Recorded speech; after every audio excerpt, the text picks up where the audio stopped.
జై శ్రీరామ్.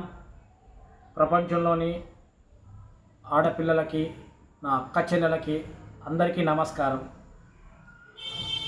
ఈ నెల 9వ తేదీ కలకత్తా ఆర్జీకేఆర్ కాలేజ్ యందు జూనియర్ డాక్టర్ని అత్యాచారం చేసి అతి కిరాతంగా చంపిన ఒక మృగం గురించి మాట్లాడుతున్నా.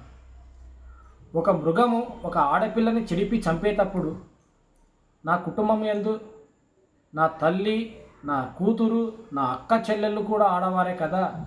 వారికి ఈ విధంగా జరిగితే ఒక కుటుంబము ఏ విధంగా బాధపడుతుంది, ఒక తల్లిదండ్రికి కడుపుకొత ఏ విధంగా ఉంటుందనేది ఆలోచన మనకు ఎందుకు రాలేదో తెలియదు. దేవుడా, నువ్వు ప్రతి ఒక్కరికి జన్మనిస్తే జన్మనిచ్చిన వారికి మరీ ప్రాణం పోసేది డాక్టర్లే. అలాంటి డాక్టర్కే ఈరోజు ఒక డాక్టర్ అమ్మకే రక్షణ లేకపోతే మన దేశం ఎంత ముందుకు పోతుందో, ఏ విధంగా ఉందో ప్రభుత్వము ఆలోచించి కఠినమైన చట్టాలు తీసుకొని వచ్చి ఆ మృగానికి కఠినమైన శిక్ష వేయాలని కోరుకుంటున్నాను.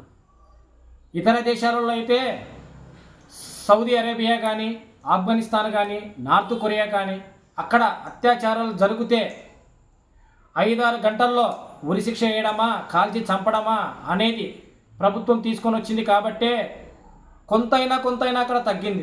మన దేశంలో చిన్నపిల్లలు లేదు, పుట్టిన పిల్లలు లేదు, ఏ వయసు అనేది లేకుండా మృగాల కన్నా ఎక్కువ, ఒక మృగాన్నన్నా వాడిని మృగం కింద అంటే ఒక కుక్కో పందో దాని మీద పోల్చి మాట్లాడదామంటే ఆ మృగాలు కూడా బాధపడతాయి. అయ్యా, మేము అలాంటి తప్పులు చేయడం లేదు, ఆ పనికి రాని వాడిని, ఆ మృగాన్ని మాతో ఎందుకు పోలుస్తున్నామని చెప్పి ఆ కుక్క, పందులు, పశువులు కూడా బాధపడతాయి. కాబట్టి దాంతో కూడా పోల్చలేకపోతున్నాను వాడిని. అలాంటి మృగాన్ని ప్రభుత్వం ఏమి చేయలేకపోయినా వాడిని డాక్టర్లకు అప్పగించండి. ఆ అమ్మాయికి ఏ విధంగా చేశాడో బ్రతికున్నప్పుడే వానికి పోస్ట్ మార్టం చేసి బాధ అనేది ఏదో వానికి చూపిస్తారు.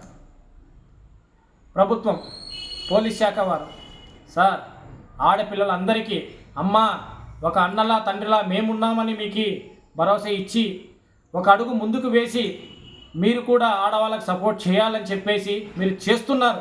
కానీ ఇంకా ముందుకు రావాలని చెప్పేసి కోరుకుంటున్నాను. చనిపోయినటువంటి డాక్టర్ గారికి, వారి కుటుంబానికి నా కుటుంబం తరఫున, నా ఫ్రెండ్స్ తరఫున ప్రగాఢ సానుభూతి తెలుపుతూ సెలవు తీసుకుంటున్నాను. జై శ్రీరామ్. నమస్కారం.